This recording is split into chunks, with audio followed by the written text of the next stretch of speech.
Gracias a todos por su constancia, por su paciencia y por el entusiasmo de mantenerse con nosotros en estas transmisiones. Muchas gracias. Yo de todo mi corazón oro a Dios que sigan siendo bendecidos, que siga siendo bendecida tu casa, tu corazón, que la gracia de Dios, que la salvación de Dios sea un regalo que te permita disfrutar todos los beneficios que Dios declara, que Dios habla, que Dios diseñó para ti en el nombre de Jesús. Y pongo en las manos de Dios este tiempo. Que Dios nos guíe, que Él nos permita seguir creciendo y que Él nos permita comprender más y más su verdad en el nombre de Jesús. En el nombre de Jesús. Amén. En la última parte de lo que hemos estado llamando buenas noticias, lo que todos necesitamos, yo he estado hablando de varias implicaciones que tiene la palabra o el concepto del Evangelio en el Nuevo Testamento. Ya hemos hablado de cómo el Evangelio implica verdad, implica esperanza, implica paz, y hoy vamos a hablar de dos más. Hoy vamos a hablar de cómo el Evangelio implica promesa y también implica inmortalidad. Y cada una de estas implicaciones son una bendición, son un regalo poder comprenderlas. Y de todo mi corazón les digo, mientras yo voy estudiando estas implicaciones, me doy cuenta cómo la palabra evangelio, aunque la asociamos o la hemos asociado siempre bajo un entorno religioso, en realidad la palabra evangelio es una palabra que tiene que ver con la vida diaria, tiene que ver con lo que nos es común y diría yo, y otra vez lo vuelvo a enfatizar, con lo que nos es tan necesario a todos. A todos. Por ejemplo, vamos a hablar unos minutos de la cuarta implicación. El Evangelio implica promesa. Y recuerda, cuando uno habla de promesa o de promesas, uno no puede hablar de promesa o de promesas si no uno piensa en la persona, y cuando piensa uno en la persona de la cual salen las promesas, uno puede conocer de ella su fidelidad a través del cumplimiento de su palabra. Es decir, cuando se habla una promesa, la promesa puede ser claramente vista o juzgada como cumplida o no por los hechos, por su cumplimiento, valga la redundancia. Y entonces eso deja ver mucho acerca de la persona que habla una promesa.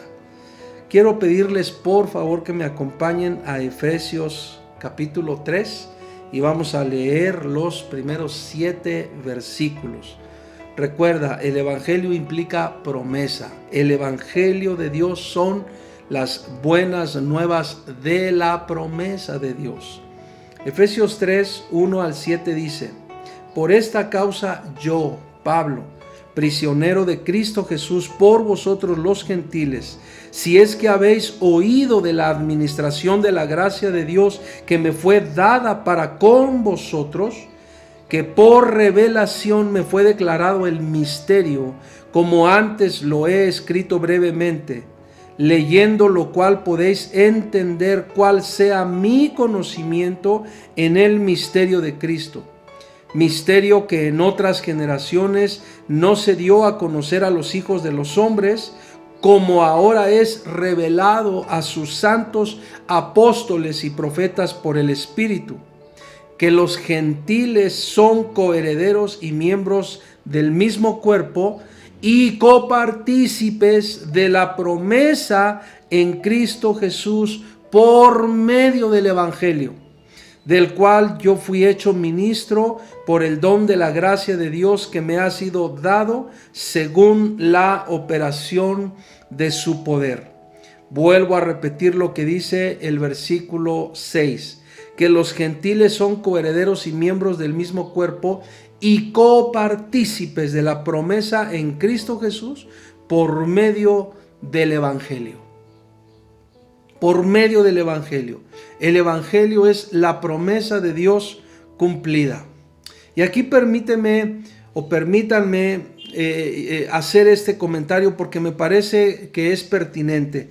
Saben que lo característico de los dioses paganos e incluso lo que muchos pensaban o muchos creían acerca de Dios tal como se le conocía en el Antiguo Testamento era la amenaza, era esa forma de manifestarse con furia y con amenaza.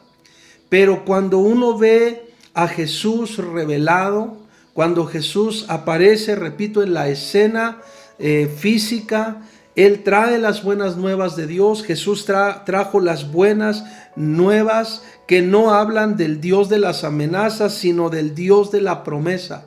Jesús es en quien se cumple la promesa de Dios.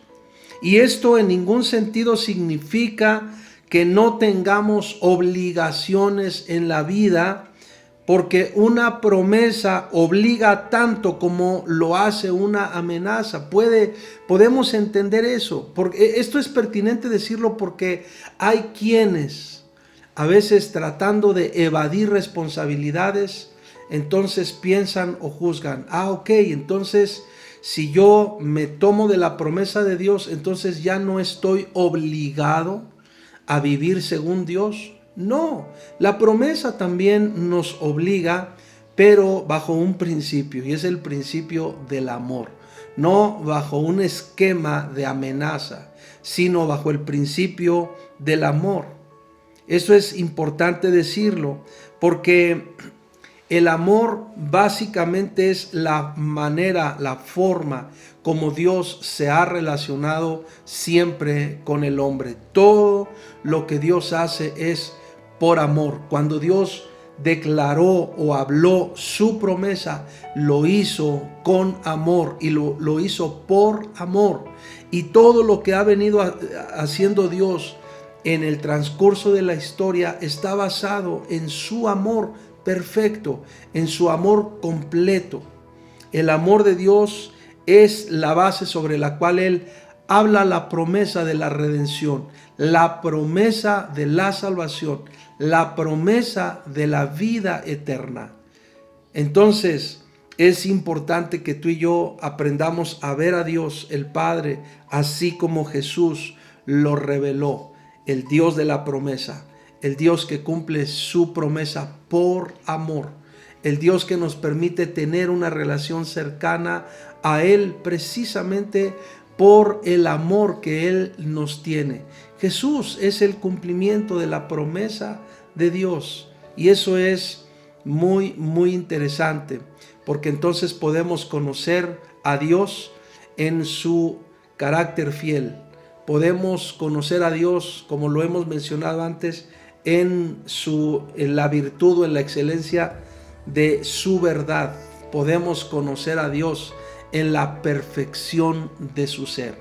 El Dios de la promesa es el Dios fiel, es el Dios que sigue cumpliendo su palabra todos los días de nuestra vida.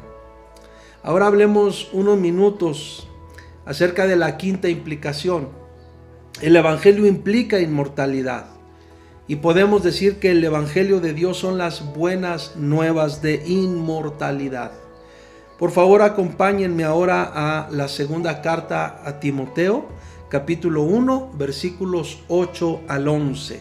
Ahí leemos lo siguiente: Por tanto, no te avergüences de dar testimonio de nuestro Señor, ni de mí, preso suyo, sino participa de las aflicciones por el Evangelio según el poder de Dios, quien nos salvó y llamó con llamamiento santo, no conforme a nuestras obras, sino según el propósito suyo y la gracia que nos fue dada en Cristo Jesús antes de los tiempos de los siglos, pero que ahora ha sido manifestada por la aparición de nuestro Salvador Jesucristo, el cual quitó la muerte y sacó a luz la vida y la inmortalidad por el Evangelio, del cual yo fui constituido predicador, apóstol y maestro de los gentiles.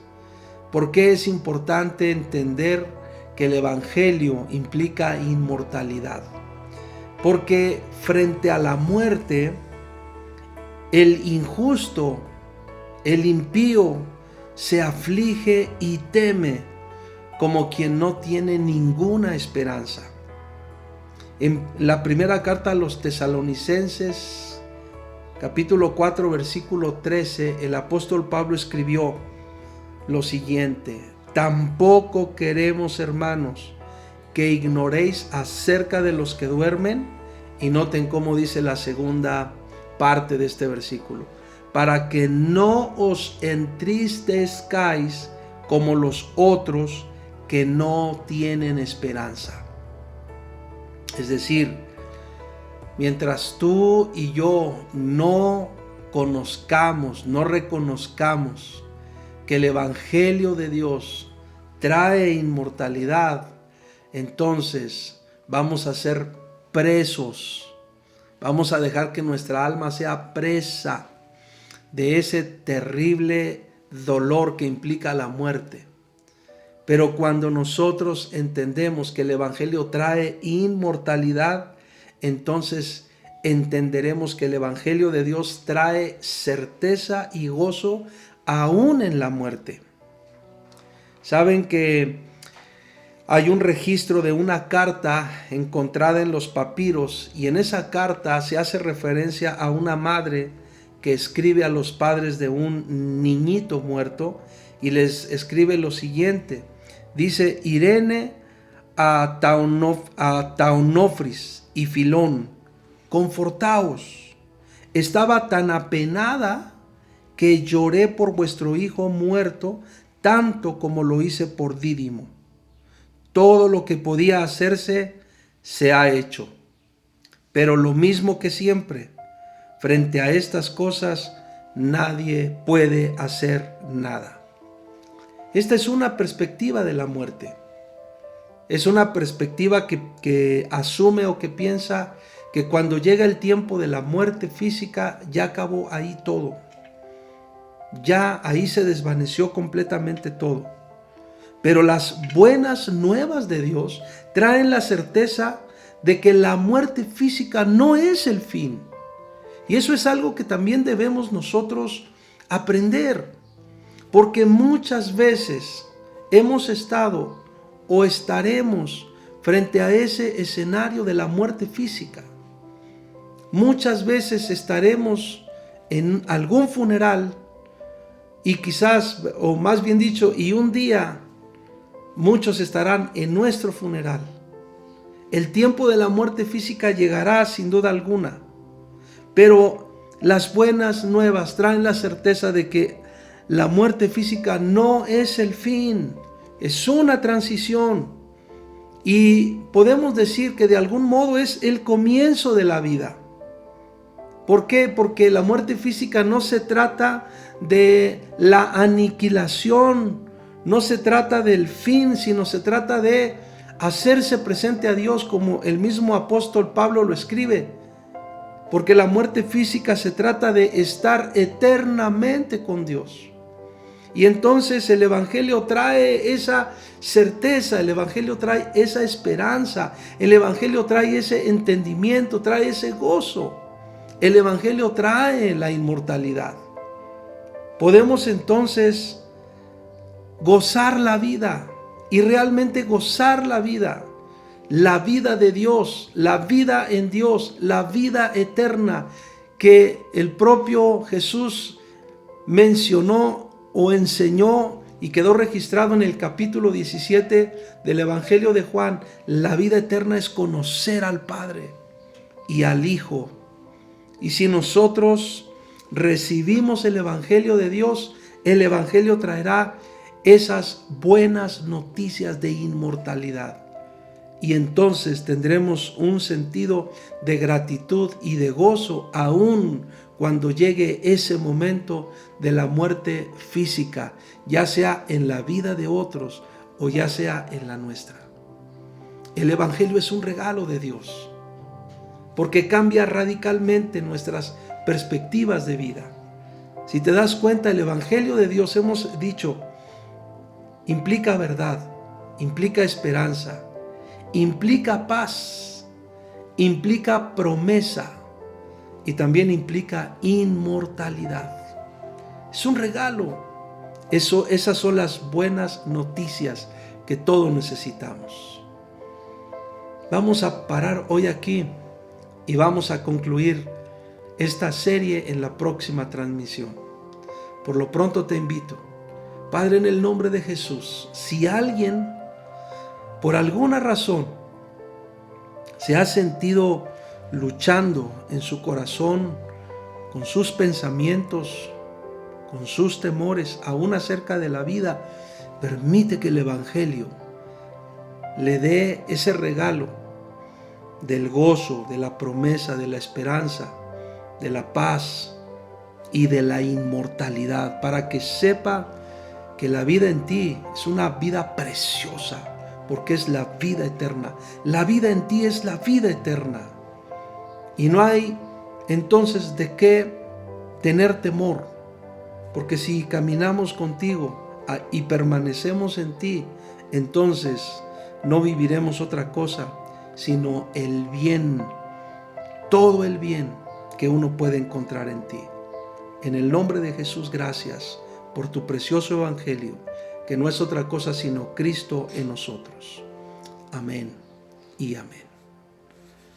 Gloria a Dios. Gloria a Dios. No estés triste ni te pongas triste. Cuando llegue el tiempo de la muerte, el Evangelio trae inmortalidad. Bendiciones, hermanos. Bendiciones.